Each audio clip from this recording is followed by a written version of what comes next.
It is Tuesday. That means it's Take Control Tuesday with Mansa Musa from moneysmartlife.org. Mansa, how are you? Fine, just doing great. Thank you so much for taking time out. And today we're going to talk about something a little bit different. Who does what in the household when it comes down to money? Yeah, Randy, we take the overview, the 10,000-foot view a lot of times, and we've talked about things that people have to do. But here's what happens now. First of all, you've already done the hard part, right? You've determined your values, your purpose, and what your priorities are. You set your budget or your spending plan, and that's the hard part. Mm-hmm. Now all you have to do is, as they say, is execute. And what we like to say is who does what, when, and how. Okay. When it comes to your money, right?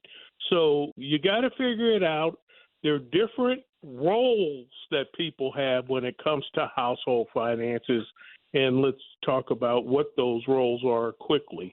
We may go into detail and make a series out of this if there's enough listener interest.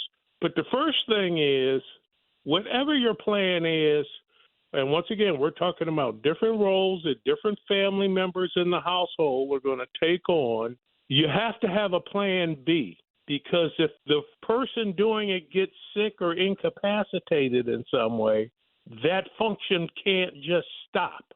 So when you're developing the plan and thinking about it, think about what your plan B is going to be. One of the first roles, and an easy one, is a rewards benefit manager. Somebody paying attention to your credit card rewards and these other rewards and points and cash back and benefit programs that you're signed up in. And listen, you can get age-appropriate assistant managers. You can teach them how to read a credit card statement, just how to manage benefits. There's things you can do, and let them stay on top of these things for you. The next thing is there's got to be a bill payer. Somebody's got to pay the bills and make sure that they're paid on time. The next thing there has to be is a cash disbursement officer. Listen, the main reason for overdraft fees and joint accounts is joint access to the ATM.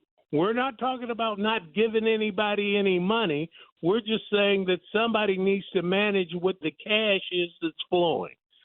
The next role is purchasing agent.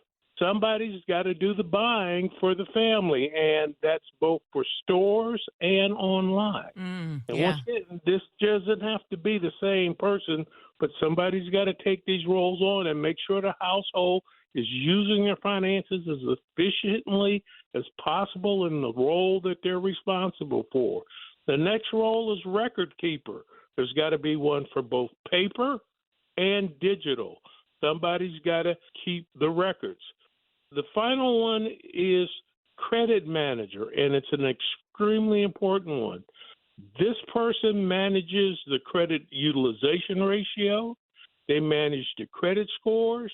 They manage closing dates on the credit card so they know which credit card to use when. And finally, and most importantly, Randy, especially for middle class and working class families, they manage the family safety net.